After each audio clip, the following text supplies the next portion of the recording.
Kwa majina naitwa Dr. Emmanuel Eliasi, ni mkufunzi kutoka katika chuo cha afya Makwish, lakini pia ni msimamizi wa michezo pale na ndio kocha wa timu ya Makwish. Mchezo tunashukuru Mwenyezi Mungu, cha kwanza tumemaliza vizuri, japokuwa matokeo hayakuwa mazuri kwetu kwa sare ya 2-2. Maana tumemiliki mchezo kutoka mwanzo wa mchezo mpaka mwisho wa mchezo. Kwa upande wa upinzani, sehemu ambao waliweza kutuwini labda ni katika upande wa substitution na pia katika backline yetu kidogo kuna namna hatakuwa vizuri, lakini pia tumeumia kwa matokeo ya 2-2 kwa sababu mchezo tutakuwa tushinde zaidi ya goli 3 au 4. Kwa hiyo cha kusema ni kwamba tunajipanga kwa mchezo ujao na naamini mchezo ujao sisi tunapita. Kwa majina naitwa Meshak Nemuel, ni captain wa timu ya Makwish. Tumecheza, mchezo ulikuwa mzuri, japo hatujashinda, tumetoa sare. Tutaenda tujirekebishe kwa ajili ya mechi ijayo, naamini tutashinda. Cha kuambia mashabiki ni kwamba mechi ijayo wajitokeze kutusapoti, tunaamini tutashinda. Rajabu Omari ni captain wa timu ya DIT.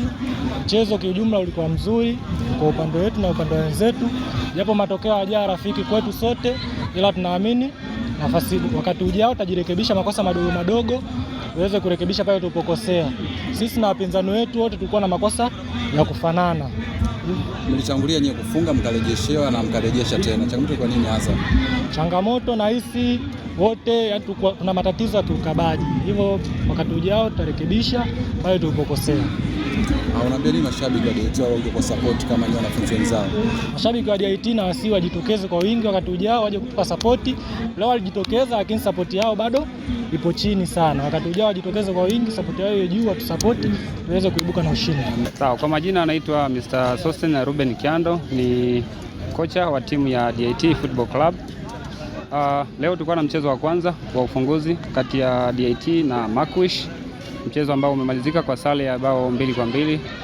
Mchezo kiujumla ulikuwa ni mzuri, lakini nikizungumzia kwenye timu yangu kuna makosa madogo madogo ambayo yameweza kutugharimu, kwa sababu nilianza kutangulia kuongoza, lakini kutokuwa makini kwa safu yangu ya ulinzi kuruhusu goli la kwanza.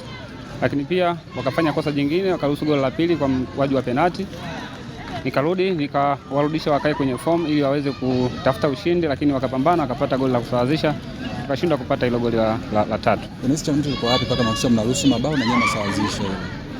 Changamoto kikubwa ni kutokuwa makini kwa safu yangu ya ulinzi, kitu ambacho nimeshakiona na nitakifanyia kazi, manake kwenye mchezo ujao nitahakikisha kwamba na yale makosa hayajirudi tena kwa mara ya pili.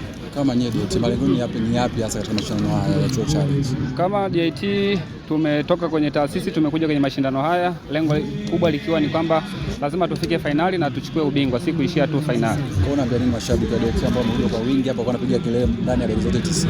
Mashabiki wa DIT naambia wasikate tamaa. Kwenye timu inatokea sometimes una lose, una win, then sometimes una draw. Kwa hiyo kilichotokea ni moja ya matokeo. Kwa hiyo wasikate tamaa, waendelee kutusupport. Mechi ijayo tuta clear makosa na tutatafuta ushindi unaotosha. Sawa, shukrani.